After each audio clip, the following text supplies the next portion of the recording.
And it's to my understanding that essentially a lot of the truth that you share disappeared from the awareness of human consciousness for a period of time.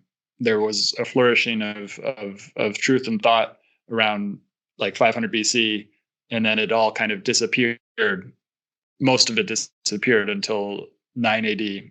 Is that do you know anything about that? Well, I would say in general that with the exception of the advent of technology, which serves to create more comfortableness for human beings, um, that comfort really hasn't made human beings more wise or more satisfied in anything. Mm. And therefore, aside from that quote, progress of comfort, modernity ruins everything. All things in society have devolved. With each passing year, with each passing decade, and with each successive generation, everything in society basically decays. It gets worse and worse with the coming centuries. Mm. And all these meditation practices are included in that technology. Well, absolutely. I mean, that as you move further and further from the source of truth, then you move more and more into the domain of artificiality and a semblance of things and a cosmetics of things. But haven't these technologies, like for example Skype, the way we're talking right now, don't they allow for more communication of the truth? You tell me, how many Skype sessions have you done besides mine?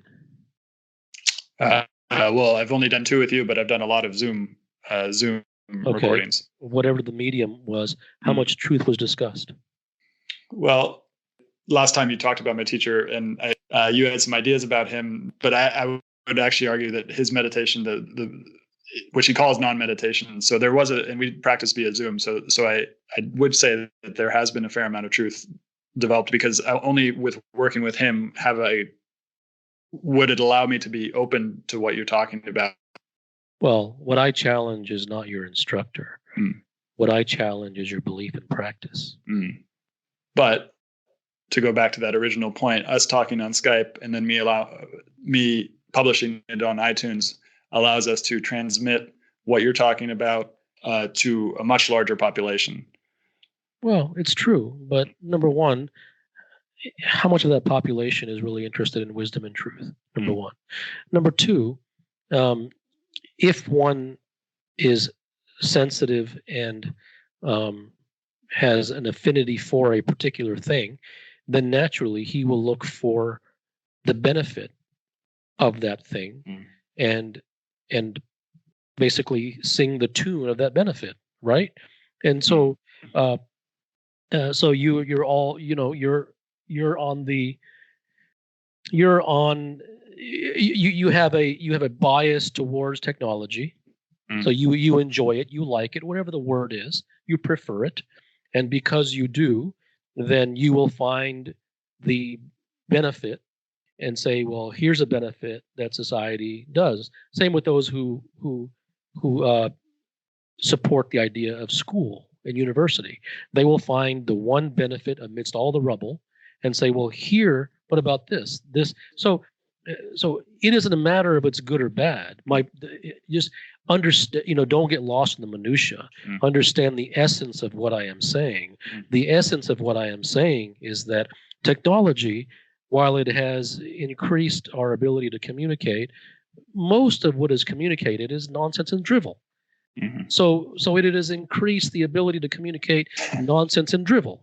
Okay, so publishing companies, publications have flourished, and the ability to self-publish has flourished, and online blogs have flourished, and everything has flourished, right? So what is written in those things? It isn't truth, right? So dissemination of what, right?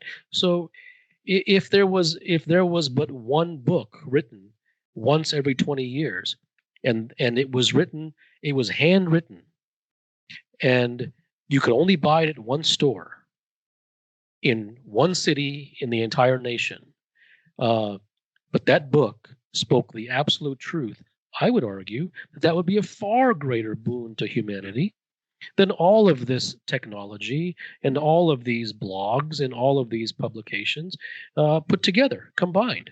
Mhm. right? So you are correct. The mediums which allow for dissemination absolutely are, have the ability to um, promote and propagate information to a wide audience which has not been available before. That is absolutely correct. But that is dependent upon the fact that what is being propagated Mm. is truth or nonsense. And if it's nonsense, Mm. if it's propaganda, then you could argue that in many ways technology serves a negative impact on society. And this ties in with essentially the exponential rise in data, which has increased the amount of noise out there as well.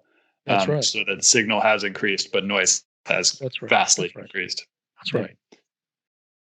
But then we talked a little bit about this last time. I am an optimist, and I believe that people are um, starting to wake up to certain truths because they've spent so much time on this comfort wheel that some of them are starting to get a hint of a deeper truth. And that's why I think what you're talking about is starting to become more and more spreading faster. Mm-hmm. Perhaps, Mm-hmm. perhaps, and to those who are truly sincere, um, it is a joy to release information to those people.